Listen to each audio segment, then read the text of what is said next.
Fantastic Beasts and Where to Find Them is the first spin-off movie in the Potterverse, and is set in the 1930s, around that era, after World War One, in the wizarding world of New York City. Yesterday, a wizard entered New York with a case. A case full of magical creatures. And unfortunately, some have escaped. And back when I read the books and watched the movies, I was always kind of curious what the American version of Hogwarts would have been. Since I'm an American, like if I wanted to put myself in the books while I was daydreaming, it would have to be as like a transfer student or another Tri-Wizard Cup or something. But you never really knew much about the American world. Like, you saw some other places, but America was just kind of over there, you no one really knew what was going on with it. And in this movie, you really get your first good look at what the wizarding world would look like in America. Of course, this is about a generation into the past compared to the original Harry Potter. But I think that's a good idea because, if you went in the present, there'd be a lot of shenanigans that would be tough to explain with social media and cell phones. Like, one of the big plot points of this movie is having to be able to keep secret and not have the muggles or the no-mage see the wizarding world. And if it's present day, it'd be a lot tougher to do that.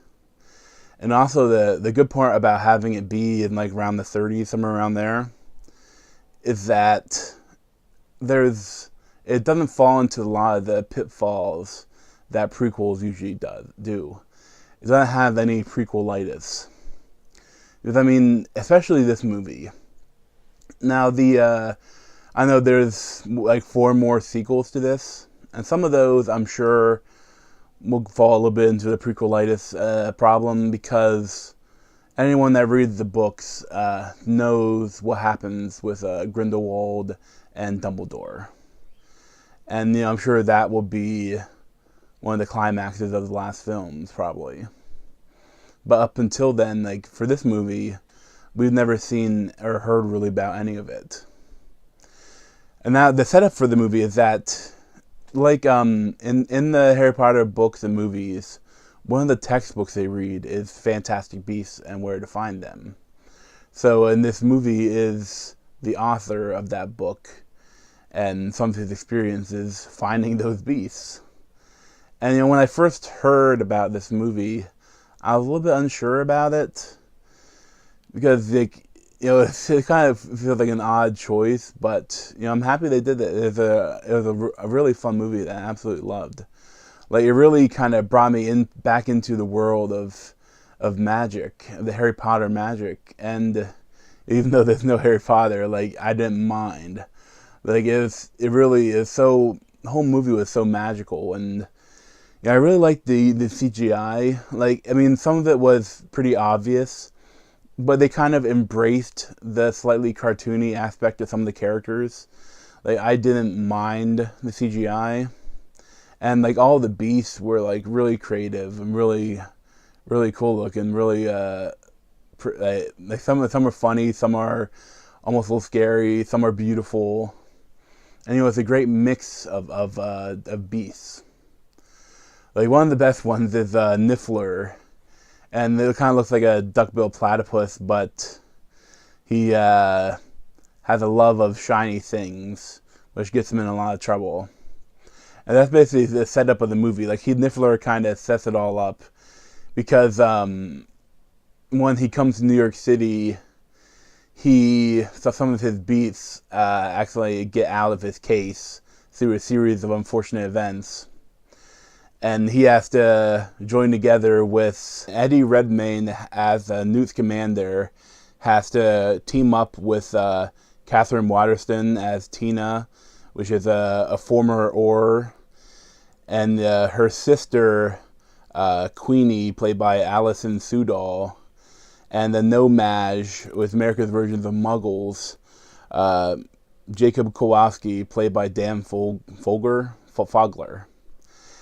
And they are kind of, they create a really interesting team Like it's not quite on the par with the trio of Harry Potter, Hermione, and Ron, but I really like the dynamics between them. It's a good team up. Like I'm think that they'll probably be together for the next movies too, and I'm looking forward to that. Fantastic Beasts is directed by David Yates the second, and he's the same director as the last couple of Harry Potter films. And again, in this movie, he's directed an excellent film. I really like his take on the magical world, and I think he really does well with all the different characters and all the different aspects of the movie. And this was written by J.K. Rowling, which is her first time writing a script. And I thought it was excellent. Like I really enjoyed the dialogue and interplay between the characters. And the big baddie of this movie isn't like that huge, but I think it's kind of setting up other things, and it's kind of like a little bit of a twist, or like it's kind of giving you like it's not, you're not facing the big baddie yet. Like there is another like overarching evil person that's like will be the bigger baddie in the later movies, and this one you kind of have a separate one. And I like that because it kind of gives it a beginning, middle, and end, when it wouldn't be if you had more of the main baddie. But essentially, while some of his beasts are free and roaming in New York, there's also an obscurist, which is when a magical child is oppressed and like beaten and like really like hurt and like tried to prevent from using magic, like it kind of like the power coils up in them, and all the darkness and the pain and everything, it becomes almost like an abscess, a magical abscess that kills the child, but not before send loose upon the world and killing others that around it. And this is doing things around the New York City. And the problem is that the one played by Colin Farrell thinks that it's Newt Scamander doing it, and one of his beasts, or at least he's blaming him.